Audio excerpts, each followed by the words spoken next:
All right, everyone, welcome back to the channel Old Bike New Man. I am your host, G, and today we're finishing up the dilemma I had with the North Texas Tollway Authority as far as where to put my tollway sticker. So I've called several times, and each time I call, they give me a different answer about where I need to place it, what I need to do. So the last time I called, they gave me a suggestion of, well, I'll just show you where they told me to put it. See my helmet there? They told me to put it on top of the helmet. So that's what we're gonna go with for now. I'm gonna do my test run. We're gonna take a ride on the President George Bush Tollway, named after our 41st president.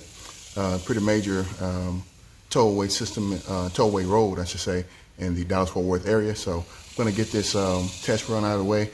And if it does work, I'll probably get another one because as you can see, I didn't get it stuck down good because my helmet is not smooth all the way over. It has the ridges, of course.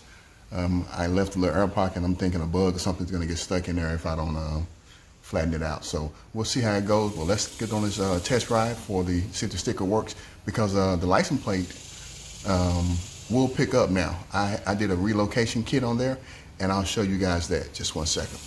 The license plate was under here, which is without the tour pack, which is not a problem because that's how road kings normally are.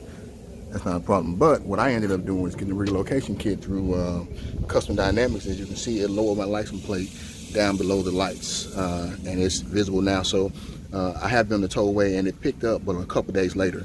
And although this shouldn't matter, but to me it does, I want it to pick up the same day like it does on my cars and stuff. So I think if the sticker doesn't work, I'll just have to suck it up and accept that I'll have to wait a couple days for it to hit my account.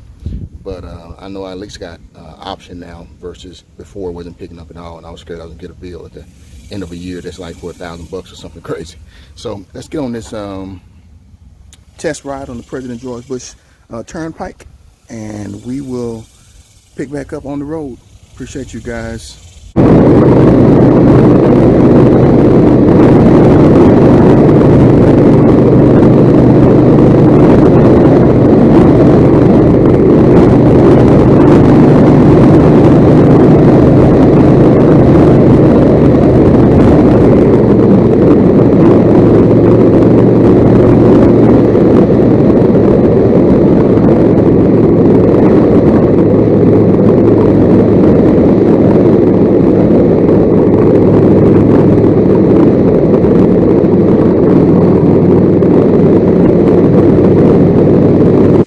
Good peeps, before we actually get to the President George Bush Turnpike section of toll road, I figured I'd give you all a little background.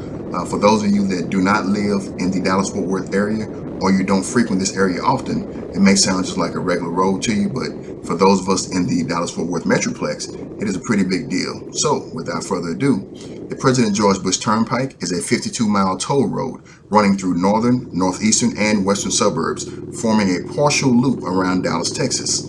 It is named for the late George H.W. Bush, who was our 41st president of the United States. The turnpike passes through 3 Texas counties. Those are Dallas, Collin, and Denton. It also includes 9 Dallas suburbs, which are Rowlett, Saxey, Garland, Richardson, Plano, Carrollton, Farmers Branch, Irving, and Grand Prairie.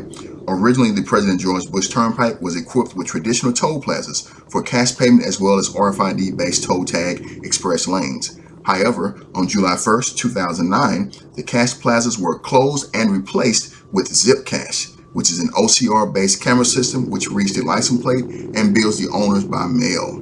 This made the turnpike the first in the United States to transition to all electronic toll collection. The Zip Cash rates, however, come at a premium, being significantly higher than both the toll tag rate and the earlier cash prices. The next President George Bush Turnpike segment, which will be called the East Branch Extension, is planned to begin at the President George Bush Turnpike Lake Ray Hubbard interchange at Interstate 30, and it will be extending southeast to near Duck Creek Way, then southward near Mesquite Metro Airport, which is the area that I live in. It will be terminating at Interstate 20 near Rory Galloway Day Camp.